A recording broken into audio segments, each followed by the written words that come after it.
no céu, santificado seja o vosso nome. Venha a nós o vosso reino, seja feita a vossa vontade, assim na terra como no céu, assim na terra como no céu. O pão nosso de cada dia dai-nos hoje, ó Senhor. Perdoai as nossas dívidas, assim como perdoamos aos nossos devedores. Não deixeis cair em tentação, mas livrai-nos de todo o mal. Não deixeis cair em tentação, mas livrai-nos de todo o mal.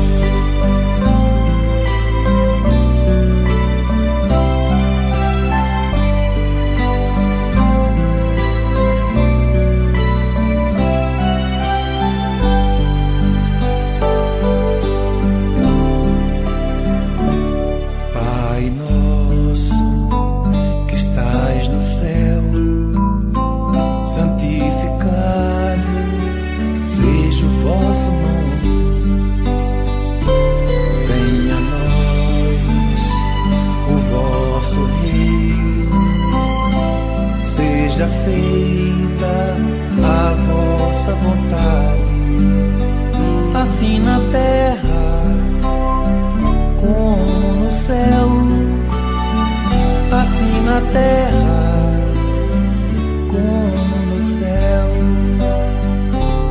O pão nosso de cada dia dai-nos hoje, ó Senhor.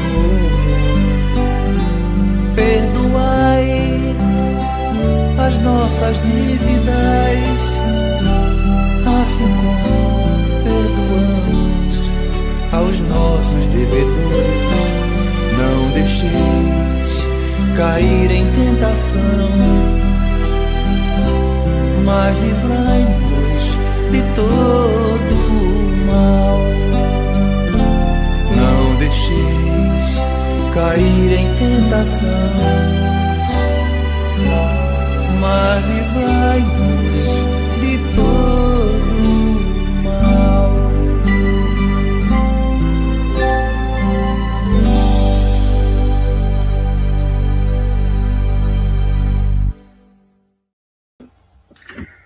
Muito boa noite, meus caros irmãos, minhas caras irmãs, que o Mestre Jesus nos abençoe sempre.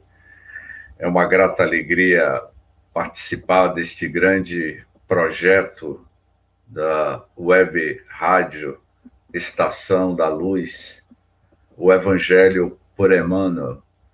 Certamente é um convite, é um grande banquete espiritual estudar e analisar momentos marcantes do grande apóstolo da gentilidade.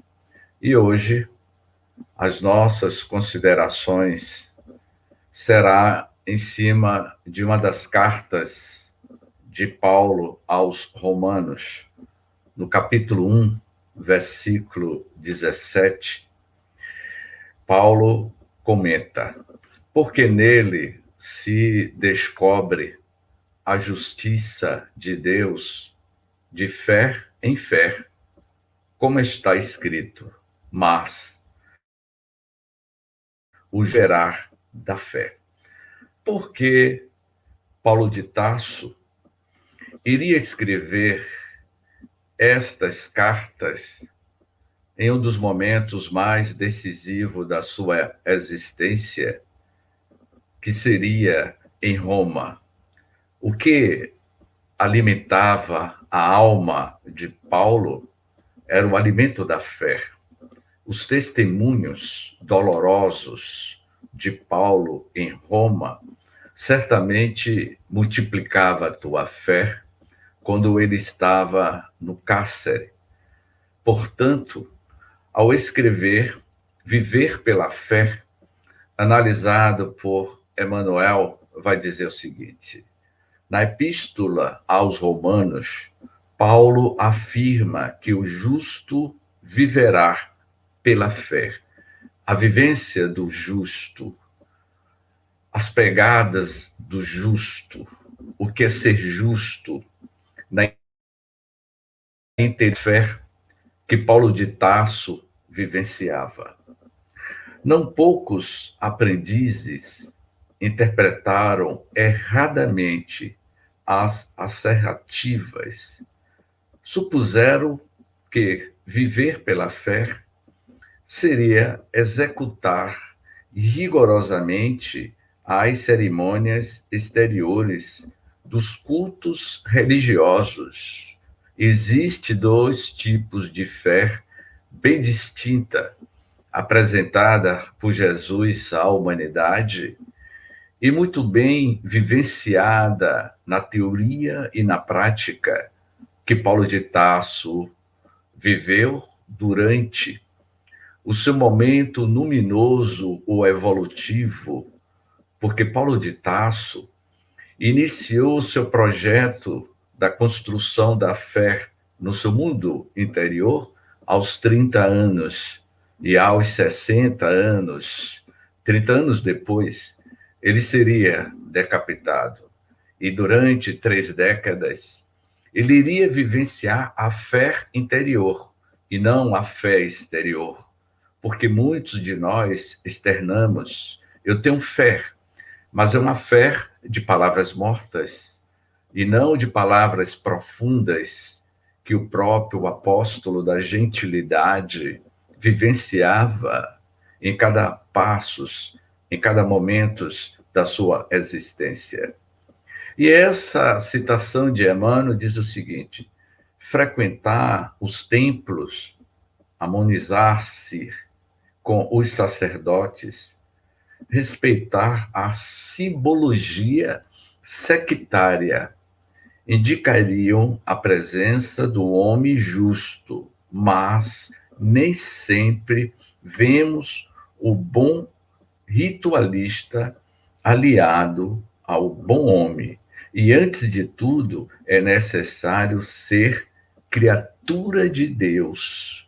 Por que ele está afirmando isso? Que, acima de tudo, é necessário sermos criatura de Deus.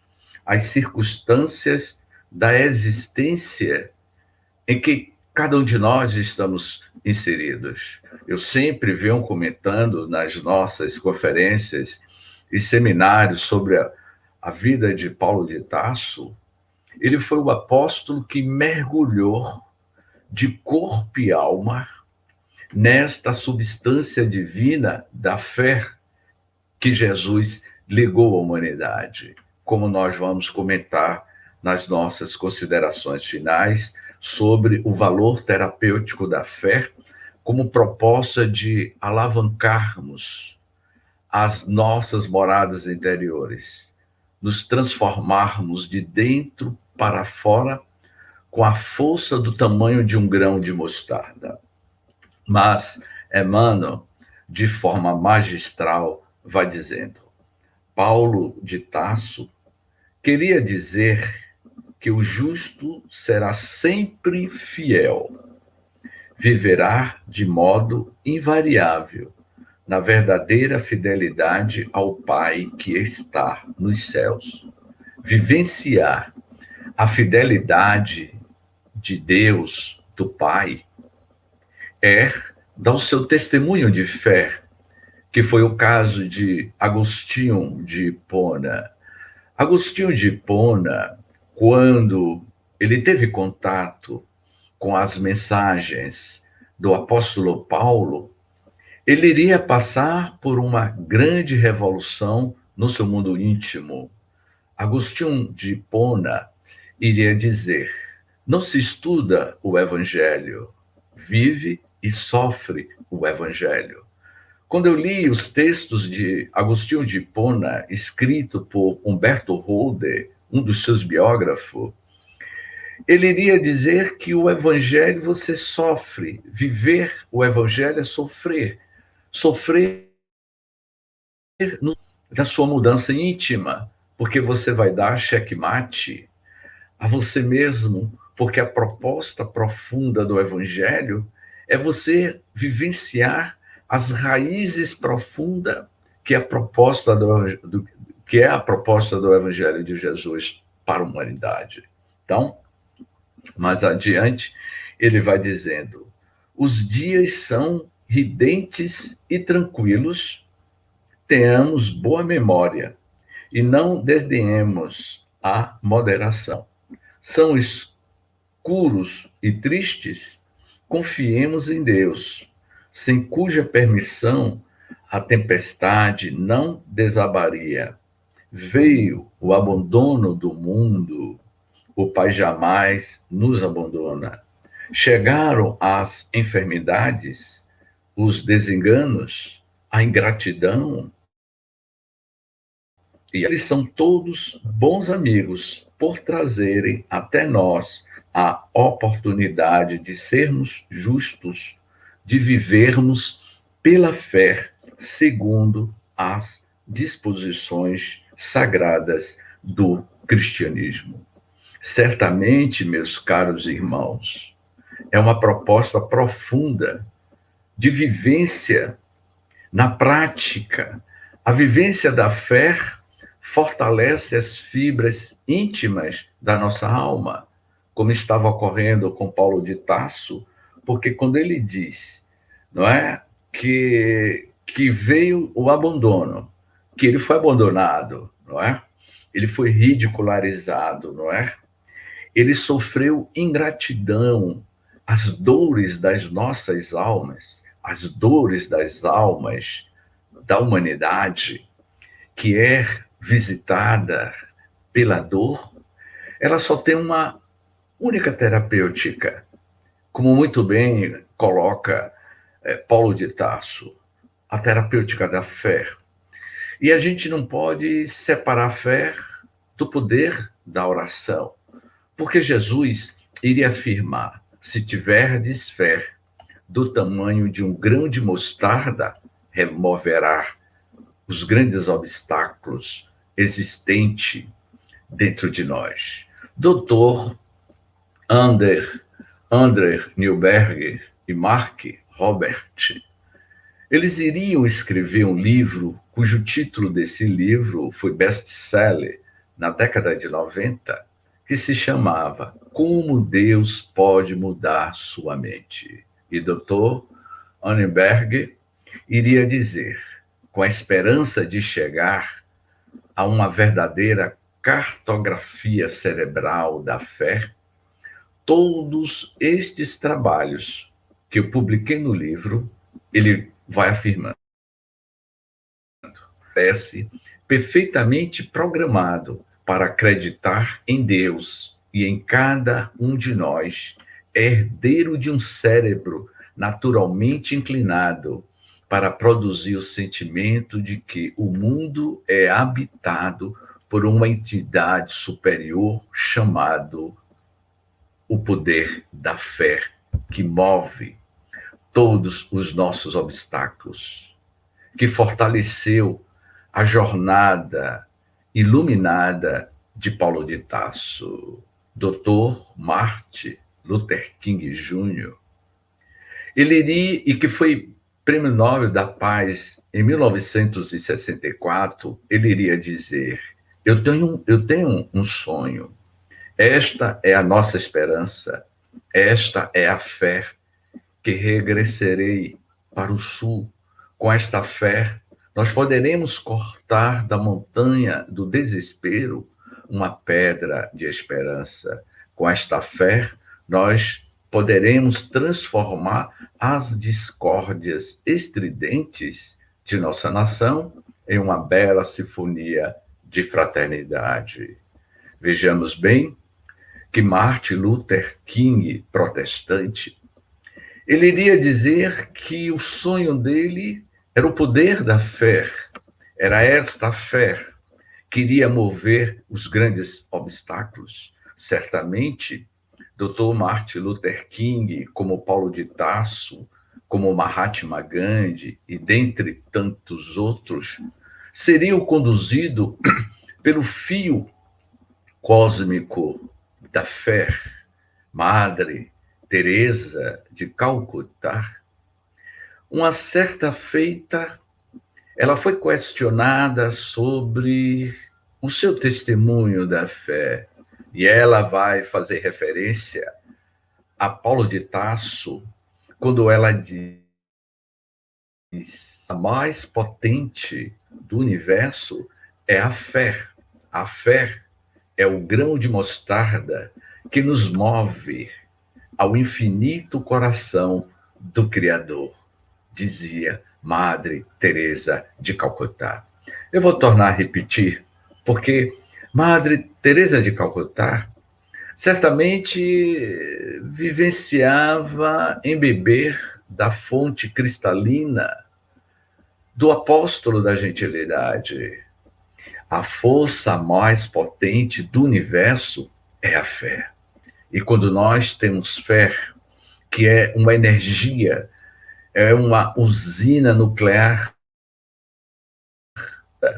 da alma de cada um de nós, conforme os espíritos iriam afirmar, nós somos o princípio inteligente do universo, somos uma centelha, uma fagulha, e quando nós potencializamos esta fé interior, aumentamos a potencialidade da luz interior que existe em nós.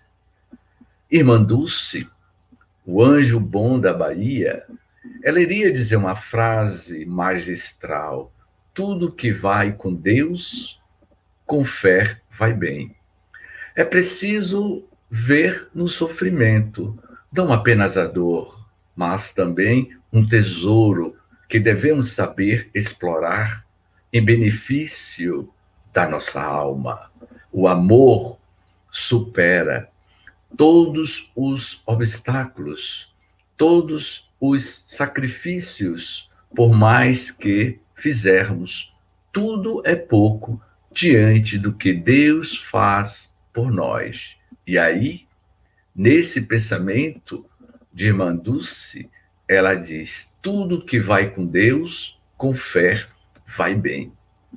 Ela vai afirmar que é preciso ver no sofrimento não apenas a dor, mas também um tesouro que devemos saber explorar em benefício da nossa alma quando nós temos o poder da fé.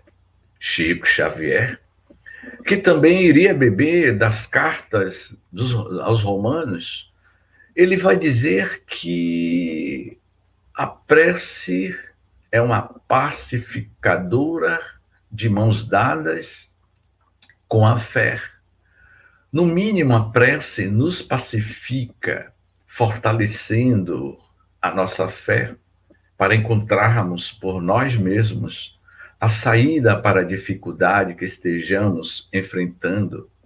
Às vezes, daquele minuto de oração e fé, deixamos de tomar uma atitude precipitada, de proferir uma palavra agressiva, de permitir que a cólera nos induza a qualquer atitude infeliz. Portanto, Chico Xavier também vai reverenciar o apóstolo da gentilidade, que viver pela fé é o alimento da alma, são os nossos testemunhos. Quando Mateus, no capítulo 17, 20, e diz assim: Jesus afirmou com segurança e beleza: se tiverdes fé do tamanho de um grão de mostarda, direi, este monte passa daqui para acolá, e tudo se transformará.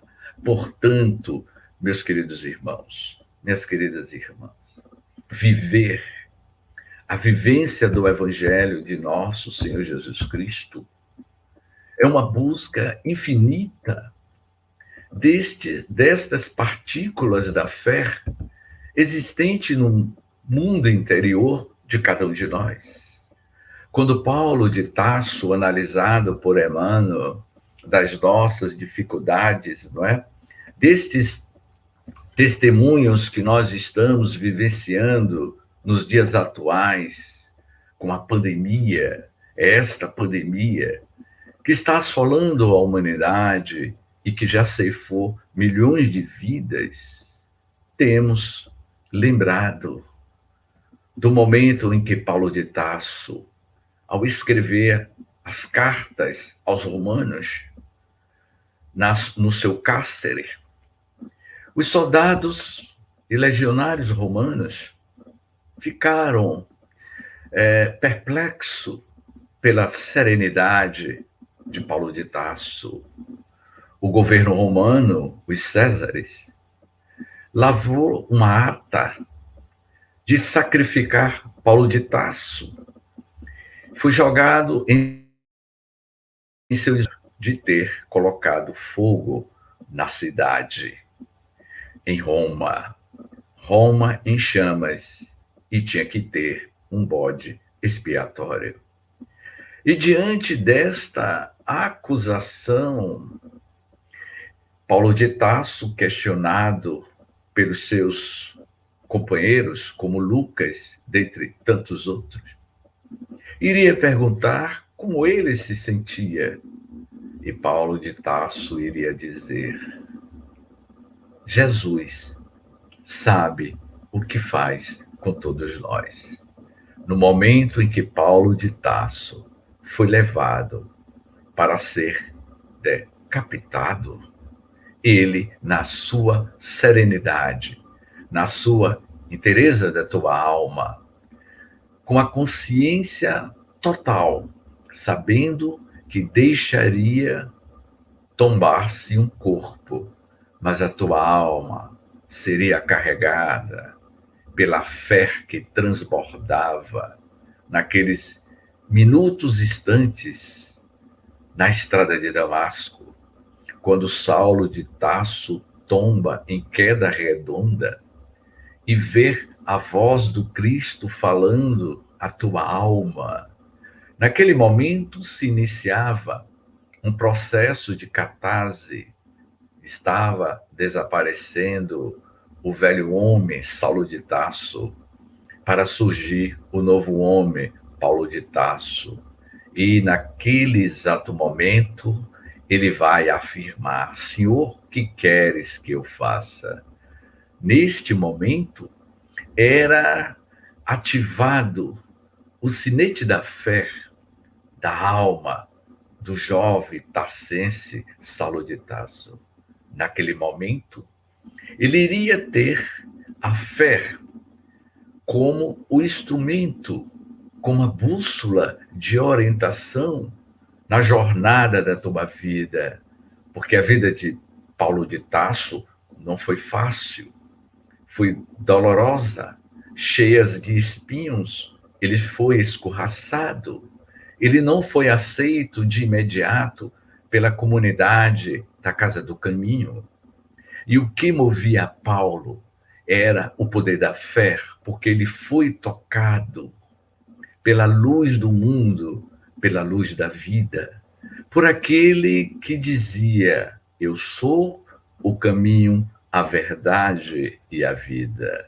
Portanto, ser o caminho, a verdade e a vida é viver pela fé na sua vida diária. Portanto, meus digníssimos companheiros e amigos da Estação da Luz, tenhamos fé, colocamos em prática tudo o que estamos aprendendo na vivência do Evangelho de nosso Senhor Jesus Cristo nos nossos dias atuais, para atravessarmos, como vai dizer João da Cruz, a noite escura da alma de cada um de nós.